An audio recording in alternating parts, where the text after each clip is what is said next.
ay para sa ating pinakamamahal na Panginoong Hesus po lamang. Dobleng respeto po at paggalang sa ating beloved pastor, Will Distrada Almeda. Patuloy po nating inaalala ang ating beloved assistant pastor, Lina C. Almeda. And happy birthday in heaven, beloved Mama dear. We miss you and love you. Hallelujah. At pagbati rin po sa beloved children at sa inyong lahat, mga minamahal. Glory, glory to Jesus. Hallelujah. Ako po ay nagpapasalamat sa ating pinakamamahal na Panginoong Hesus at minsan pa ay nagkaroon po ako ng pagkakataong magpasalamat upang sariwain ang lahat ng pagpapala ng ating pinakamamahal na Panginoong Hesus sa aming buhay. Kami po ay nakakilala ng bata pa po kami, nung una hindi pa po namin nauunawaan na kung ano yung ginagawa dito sa ating banal na gawain. Hindi pa po nagsiseryoso, subalit sa patuloy na pakikinig, hallelujah, sa lahat ng preaching at Bible study ng ating beloved parents in the Lord, unti-unti po bilang kabataan ay nagkaroon na po ng desire na maglingkod sa ating pinakamamahal na Panginoong Hesus. At nandyan po na kahit hindi po kami nababantayan ng aming beloved parents, nagkaroon po ng takot dahil kapag alam mo na ang mahal na Panginoong Hesus nakatingin sa iyo, talagang tutulungan ka niya na maging maayos kahit hindi ka binabantayan. Hallelujah, glory, glory to Jesus sa mga aral na yan ng ating beloved parents in the Lord. Subalit po, dahil nga po sa kahirapan, kami po ay napalayo sa banal na gawain nung lumipat po dito sa dako ng Amoranto dahil galing pa po kami sa Taguig. Hindi po kami nakakadalo lagi. Nung nakagraduate po ako ng pag-aaral sa kahabagan lamang ng ating pinakamamahal na Panginoong Hesus, nakalimutan ko po ang aking pledge sa mahal na Panginoon na ipagkaloob ang aking tithes and offering nung ako po ay nakapagtrabaho na. Ang ating pinakamamahal na Panginoong Hesus, talagang i-correct ka kapag anak ka niya. Ayaw niya na may pagkukulang tayo. Hallelujah. Talagang pure na pure po ang tinuturo ng ating beloved parents in the Lord. Hallelujah. Walang kulang. Kaya pinaalalahanan po ako, nagkaroon po ako ng trial sa aking trabaho. Nagkaroon po ako ng pinakamababang rating. Hindi po ako nagkaroon ng bonus. Hindi po ako nagkaroon ng increase. And at the same time po nung taon na yon is, ang dami ko pong loan. Hindi ko po nababayaran yung mga yan. Talagang nasa trial po ako. Hallelujah. Subalit ang mahal na Panginoong Hesus pala magtuturo sa iyo magpakumbaba na hindi umasa sa iyong sarili. Hallelujah. Nung isinuko ko po ang lahat sa ating pinakamamahal na Panginoong Hesus, binago niya po yung lahat. Unang-unat higit sa lahat yung puso ko po na sa Kanya lang ako aasa at hindi ako yung magaling, kundi siya. Napaka-imposible po mangyari na isang taon lamang ay ma-promote ako at ma-turn over from lowest. Pinagalo po ng mahal na Panginoong Hesus. The next year, highest po yung nakuha kong rating. Nagkaroon po ako ng bonus, nagkaroon po ako ng increase, na-promote po ako. Imposible po sa company namin yan. Subalit sa mahal na Panginoong Hesus, walang imposible. Hallelujah. Basta isuko natin ang ating buhay at magpakumbaba tayo sa Kanyang harapan. Hallelujah. Doon na po ako natuto na mag-tithes and offering. Kahit from payday to payday po ako, talagang alam ko po ang sagrado sa ating pinakamamahal na Panginoong Hesus ang aking tithes and offering. Hallelujah. Tapos natuto po ako nung nakaraang pandemic po. Satisfied na po ako sa work ko. Pero meron po akong desire, yung na lumipat ng company. Subalit parang dahil stable naman yung job ko, parang ayokong mag-restart ulit. Subalit ang mahal na Panginoong Hesus, gumawa po siya ng paraan. Yung team po namin is na restructure. Gusto po nila na ilipat po kami sa consultancy company. Pero may choice po kami na magpa-redundant. Nung time po na yan, sabi ko, mahal na Panginoong Hesus, ako'y magtitiwala sa iyo kahit pandemic. Alam ko, bibigyan mo ako ng panibagong trabaho. Mananampalataya ako, mahal na Panginoong Hesus.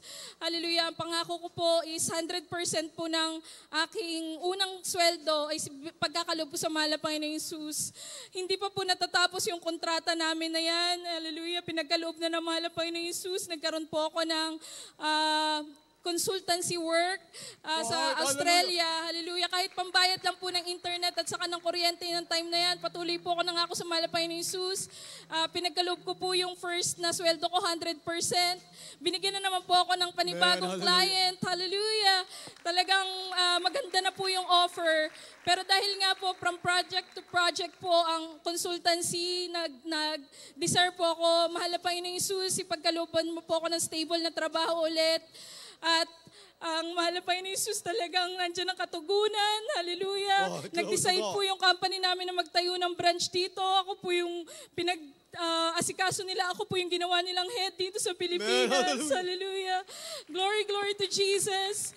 At yung sinasabi ko po na redundancy pay, may kalooban po pala mahal na Panginoong Jesus. Desired po ng aking tita na ibenta na po yung katabi naming lote nung time na yan. Bibigyan lang pala ako ng mahal na Panginoong Jesus ng pan-down payment dahil binayaran kami dun sa previous company ko.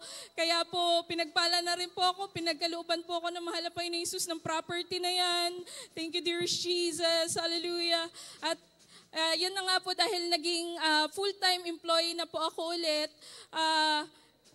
Nag-desire po ako kasi kapag dumadalo po kami dito sa dako ng Amoranto, halos kami na lang po yung natitira dahil mahirap po kami makapag-book ng Grab or ng taxi. Lagi po kami tinatanggihan kasi malayo nga po. So nagkaroon po ako ng desire na bumili ng service, pero ayoko po sana na mangutang at kumbaga parang pilitin yung ipagkakaloob na yan. So sabi ko, mahal na Panginoong Jesus, kapag binigyan mo ako ng pan-down payment, siguro po, kalooban mo na makabili ako ng service na gagamitin sa banal na gawain. Ang katugunan po talaga ng mahal na Panginoong Jesus in mysterious way. Dahil po naging establish po yung company namin, May. At yung taxation difference po talaga dito sa Pilipinas, napakalaki po ng permanent versus sa contractual. Bali, from 8% to 25 to 32% po. Ang nangyari po, ang himalang kaparaanan ng ating pinakamamahal na Panginoong Jesus, na refund po yung tax ko na ibinayad. Hallelujah. Yan po yung ginamit ko pagkatapos ng aking tithes and offering. Yan po yung naipan-down payment ko. Pinagkaluban na rin po ako ng mahal na Panginoong Jesus ng service. Thank you, dear Jesus. Hallelujah. At papasalamatan ko rin po sa kagalingan. Andyan po na-experience ko po na food poison po. Subalit ang ating pinakamamahal na Panginoong Jesus, nagtatrabaho po ako niyan. Tapos akala ko po, kukunin na ako ng mahal na Panginoong Jesus, sobrang sakit. Hallelujah. Sa sanlibutan po, pupunta ka sa doktor, magpapa-emergency ka sa sitwasyon na yan. Pero tayo, hallelujah, sinaliksik ko po yung sarili ko kung saan ako nagkulang, nagmakaawa sa mahal na Panginoong Jesus. Hallelujah. Maya-maya po, nandiyan ang kagalingan. Hallelujah. Oh, glory to God. Nakapagtrabaho pa po ako right after. Hallelujah. Thank you, dear Jesus. At sa pagpapalang spiritual po, andyan po na, dahil nga po, pinagpala po ako talaga sa kahabagan lamang ng ating pinakamamahal na Panginoong Jesus. Yung pananampalataya ko po sa ating tithes and offering na tinuro ng ating beloved pastor. Lagi ko po yan sinishare sa kawork ko. At nung pandemic po, hindi ko po alam na nanonood na po pala siya ng live webcast. At before pa po siya magpabaptize, is nagbibigay na po siya ng tithes and offering. And glory to God dahil pumasok sa puso niya na ganon. And nung 2001 po is nagpabautismo po siya sa tubig sa pangalan nating pinakamamahal na Panginoong Jesus. Lagi ko po sinasabi na kung ano yung pagpapala ko, yun din yung pagpapala niya. Kahapon lamang po nagpa-bless po siya ng kanyang bagong turnover na kondo at saka ng sasakyan. Glory to Jesus. Hallelujah. Maraming salamat sa ating pinakamamahal na Panginoong Jesus sa pagliligtas, pag-iingat. Nandyan po yung na-disgrasya po kami nung previous year. Nakasakay po kami sa bus right after church.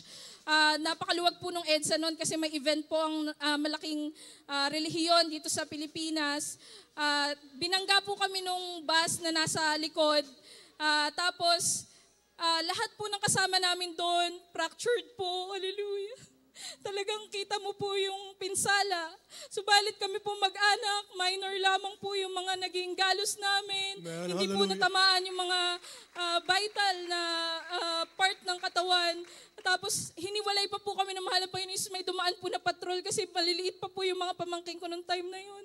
Talagang dun po kami dinala sa krame. Hallelujah. Naging smooth po yung lahat. Yung mga sugat po nalapatan. At pinagaling po unti-unti. Walang gamot, walang antibiotic na tinig.